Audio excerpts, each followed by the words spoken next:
جناب اقبال لطیف صاحب، محترمہ فرانہ اویس صاحبہ، سارے میرے ممبر ہیں، دوست ہیں، باپ ہیں، شاعر ہیں، ادیب ہیں. لیکن ایک دو نام لوں گا. یہ رائلہ فردوس نیو جرسی سے آئی ہوئی ہے اور وہاں پہ بھی لٹریچر اور سوشل چیزیں کرتی ہے. باقی تو وہ بھائی اختر سعیدی، شائستہ مفتی، یہ سارے نعیم گلیج سبھی. تو ایک تو میں شام جی آپ کی اجازت سے پہلا پریزیڈنشل آرڈر جاری کرنا چاہتا ہوں جب ایسی میری ریٹ ہو گئی. وہ یہ ہے کہ میری موجودگی میں جو میری خوشامد کرے گا اس پہ آرٹس کاؤنسل آنے پہ 3 مہینے کی پابندی لگا دی جائے. آپ کے لیے بھی یہی ہے. نہیں آپ کچھ نہیں بولیں گے. یہ انسٹرکشنز پیچھے سے آتی ہیں. نہیں ذرا بیٹھے نا، آپ بیٹھے. آپ پیچھے سے نہ لینا، آگے سے بھی لیا کریں. اچھا خیر. نہیں آپ نے تو بہت اچھی گفتگو کی ہے. پتہ کیا ہے، یہ جو خوشامد ہے نا، یہ آپ کے نفس کو موٹا کرتی ہے. اور جو کام آپ کا جاری ہوتا ہے یہ خوشامد نہیں ہے، یہ محبت. اگر میں آپ نے جو کچھ کہا میں شکر گزار ہوں، یہ محبت. ایک بار بھائی دیکھیں، یہاں میرے بہت سارے دوست ہیں. یہ جب میں صدر ہوں اس ادارے کا، یہ تقریب اگر اس ادارے میں نہیں ہو رہی کہیں اور ہو رہی، آپ سارا دن میری تعریفیں کریں، بڑی بڑی خوشی. یہ ادارے میں ایسا لگتا ہے نا کہ آپ نے خود ہی سجایا اور خود ہی اپنی تعریفیں کروانے بیٹھ گئے. بہت ہی میرا دوست شبیر ابن عادل بہت ہی ایک شاندار انسان ہے. اور آج کل بہت اس زمانے میں کہ جب اعلیٰ اخلاقیات کی جگہ زر نے لے لی ہے اور کمرشلزم اور زر عزت کی وجہ بن گیا ہے، بجائے اس ہوتے ہیں ہیلتھ کیئر کے سینٹر چلاتے ہیں، تعلیم کے چلاتے ہیں، فری ایجوکیشن کرتے ہیں، لوگوں کے علاج کراتے ہیں اور دکھ سکھ میں بھی لوگوں کے کام آتے ہیں. تو یہ بہت بڑا کوئی بھی نہیں ہوتا، وہ تو اللہ تعالیٰ ہے. اس کے بعد اس کے بھیجے ہوئے پیغمبر ہیں. باقی جو کچھ ہے نا، اور علم میں کہ بہت بدتمیز شاعروں کو جانتا ہوں جو میرے دوست تھے، اور شام جی کو ان کے نام یاد آ رہے ہوں گے، اور وہ پی ٹی وی میں بھی ایک دو تھے بہت معروف.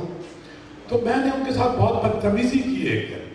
وہ یہ کرتے تھے کہ آپ کو یاد ہوگا کہ شہر کے ہر سینئر بزرگ شاعر اور ادیب کی باقاعدہ بےعزتی کرتے تھے. باقاعدہ. احمد حمدانی صاحب، ڈاکٹر اسلم فروخی، انہیں طے کیا ہوا تھا اکرم کنجائی صاحب کے شاید اس طرح میں مشہور ہو جاؤں. تو ایک ہمارا ہی دوست ہے جاوید صبا، اس کا پہلا مجموعہ ہے. میں وسعت اللہ خان کے کمرے میں بیٹھا ہوا تھا، وہ وہاں ایم فل کر رہا تھا ایریا اسٹڈی سینٹر ڈاکٹر قدیر کے پاس، اور 4-6 دوست اور بھی بیٹھے ہوئے، سبھی وسعت اللہ خان، کرن ہم مظہر پر. تو میں نے کہا یہ دیکھیے گا ذرا. تو کہنے یہ کیا ہے؟ ٹائپ ہیں. میں نے کہا یہ دیکھیں شاعری ہے. نہیں سب بکواس، اب کتاب کھول ہی نہیں. تو میں نے کہا کہ یہ شاعر اچھا خاصا شاعر لڑکا ہمارے دوست ہے، دیکھیں تو صحیح کیسی شاعری کرے. نہیں یہ اچھا. تو میں نے کہا اچھا بھائی یہ تو پھر وسعت اللہ خان آپ ہر وقت ساتھ ساتھ لیے پھرتے ہیں، یہ تو شعر بھی نہیں کہہ سکتا، اس کو کس زمرے میں رکھتے ہیں؟ تو کہنے لگے اس کو تو میں عورتوں اور مردوں کے درمیان والی جگہ. بس میں کھڑا ہو گیا. شام کی جو بھی معذرات گفتگو میں کر سکتا تھا میں نے ان سے کی، اور میں نے ان سے کہا کہ آپ چلے جائیں ورنہ میں آپ کو تھپڑ لگاؤں گا. شاعر تو بعد میں بنیں گے نا آپ، اگر آپ میں یہ انسانیت ہی نہیں ہے کہ آپ کو یہ تمیز ہی نہیں ہے کہ اپنے جونیئرز کے ساتھ باقی لوگوں کے ساتھ میرا سلوک کیا ہے. خیر وہ کوئی 2-4 سال 5 سال ناراض رہے مجھ سے، اور ایک دن جمال احسانی اور احمد ہمیش لے کے آگے. شاندار آدمی نے بنیادی طور مجھے کہا یار اگر اس لڑائی میں میں تم سے تعلقات ختم کر لوں تو اس شہر میں تو میرا ایک دوست بھی نہیں بچے گا. تو وہی دوستی ہماری دوبارہ قائم ہو گئی. بدتمیزی کی اجازت نہیں ہونی چاہیے، اپنے بزرگوں کے ساتھ تو نہیں لیکن اپنے بچوں کے ساتھ بھی نہیں. اب تو زمانہ یہ کہ اگر آپ اپنے بچوں کا بھی ادب احترام کریں گے، ان کی بات سنیں گے، تو پھر وہ آپ کا احترام کریں گے. تو میں بہت شکر گزار ہوں اقبال بھائی آپ کا کہ آپ بہرحال میرے ساتھ ہیں اور رہیں گے. اور کچھ چیزیں جو ہے نا، یہ جو لفظ ہے نا، لفظ جو لینگویج ہے، لینگویج یہ بھی شام جی کبھی آپ کو بتائیں گے. یہ